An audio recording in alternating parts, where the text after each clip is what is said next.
Hello family, કેમ છો? જય Shri Krishna, good morning. I hope તમે બધા મજામાં જ જશો ને હું પણ મજામાં જ છું અને મજામાં જ રહેવાનું. તો અત્યારે છે ને આપણે રેડી થઈ ગયા છે, ખાલી માથું ઓળવાનું છે અને આપણે શાક બકાલું લેવા ગયા હતા ને તો જો અહીં શાકભાજીને એવું લાવીને રાખી દીધું છે ઠેલો ભરી અને ચા ગરમ કરતી હતી, ચા બનાવતી હતી પીવા માટે. અને આપણે છે ને એક વસ્તુ આપણે લીધી છે તો એના માટે તૈયાર થયા છીએ, તો આગળ આવે ને તો તમને વિડીયોમાં બતાવું કે આપણે શું લીધું એમ.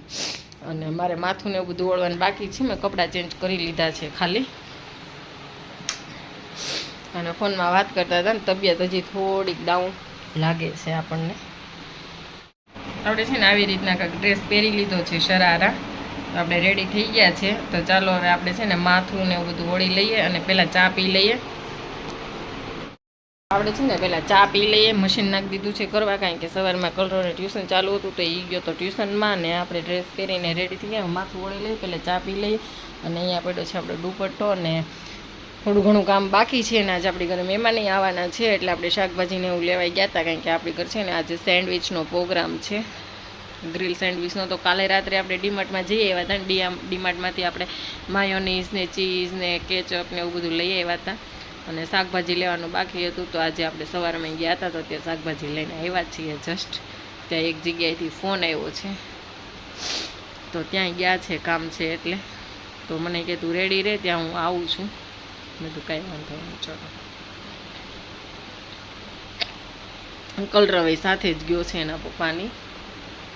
તો આપણે પેલા માથું ઓળીને પછી ચા પીએ એટલે આવી જાય તો ટેન્શન ન રહે.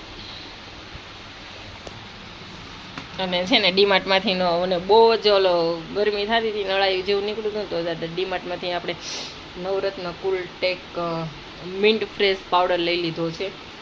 કારણ કે અત્યારે છે ને ઉનાળામાં ગરમીના હિસાબે કાંઈ ગમે નહીં આપણને લગાવવું કે એવું કાંઈ, તો નોર્મલી પાવડર હોય ને તો ચાલે.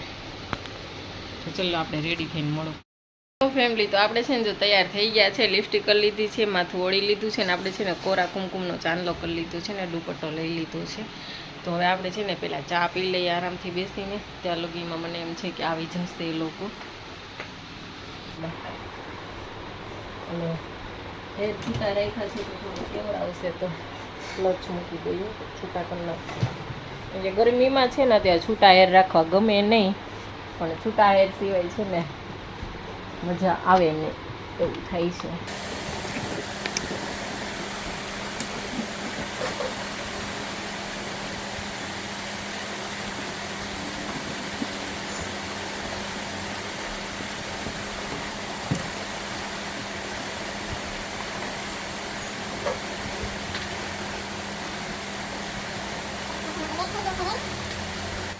હેલો ફેમિલી, તો આપણે છે ને અત્યારે વેટ કરીએ છીએ. ચા આપણો લઈ લીધો છે, જુઓ તમે.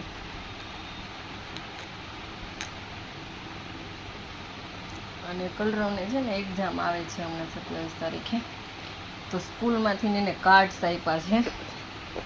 આવા કાંઈક કાર્ડ્સ છે, ડબ્બામાં મેં મૂક્યા છે. ડબ્બો નથી આવ્યો, કાર્ડ્સ બોક્સમાં હતા. બોક્સ કલરવે તોડી નાખ્યા, જુઓ કલર વાઇઝ. અને પાછળ જો તો સ્પેલિંગ બ્લુ કલર છે તો પાછળ એમાં એનો સ્પેલિંગ આપેલો છે લાઇટ બ્લુ. આ ગ્રે કલર છે તો આમાં ગ્રેનો સ્પેલિંગ આપ્યો છે. તો આપણે છે ને આવી રીતના છોકરાઓને રમત થાય અને એને સ્પેલિંગ રીડિંગ થાય.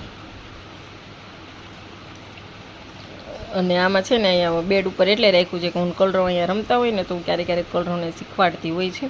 ડાર્ક બ્લુ છે તો એનો સ્પેલિંગ પાછળ ડાર્ક બ્લુ છે, તો આપણે એને શીખવાડવાનો કે ડાર્ક બ્લુનો સ્પેલિંગ બોલ, તો રમત કરતાં કરતાં છોકરાઓના માઇન્ડ ઉપર શીખી જાય. બ્રાઉન,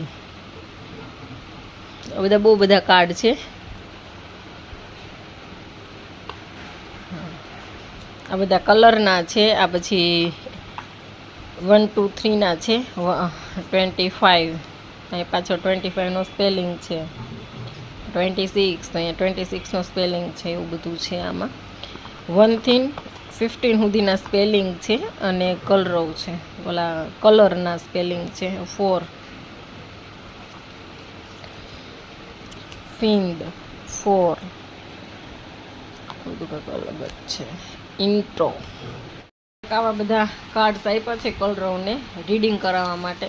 તો આપણે કરાવીએ છીએ. એને છે ને અમુક કલરના સ્પેલિંગ આવડે છે અને 1 થી 20 સુધીના સ્પેલિંગ આવડે છે. 21ના ને એના નથી, હજી આવડી જ જશે, શીખવાડી દઈશું. કારણ કે હજી તો સિનિયર કેજીમાં છે એટલે એટલું બધું પછી એને રમાય જોઈએ, નાનો કહેવાય ને, બહુ બધું પછી ભણાઈ કરીએ તો છોકરાઓને રમવું ક્યારે, એટલા માટે હું બહુ છે ને પછી એને ફોર્સ ન કરું, કાંઈ વાંધો નહીં, શીખી જશે.